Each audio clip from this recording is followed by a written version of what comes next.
শীতলকুচিতে ঘর থেকে উদ্ধার মহিলার রক্তাক্ত দেহ। সেই ঘটনাস্থলেই আমরা দাঁড়িয়ে রয়েছি। মহিলা বিবাহ বিচ্ছিন্ন ছিলেন, বাড়িতে একাই থাকতেন, সেলাই এবং এনজিওর কাজ করে তার জীবিকা নির্বাহ করতেন। সেই মহিলার রক্তাক্ত দেহ উদ্ধার হলো ঘর থেকে। ঘটনাস্থলে পৌঁছেছেন শীতলকুচি থানার পুলিশ। এদিন সকালে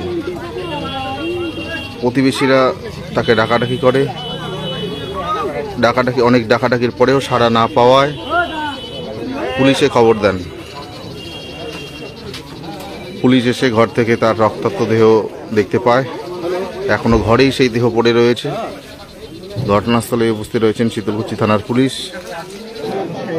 শীতলকুচিতে উদ্ধার মহিলার রক্তাক্ত দেহ। আমরা আবারও আপনাদের সামনে আপডেট তুলে ধরবো, আপনারা দেখতে থাকুন।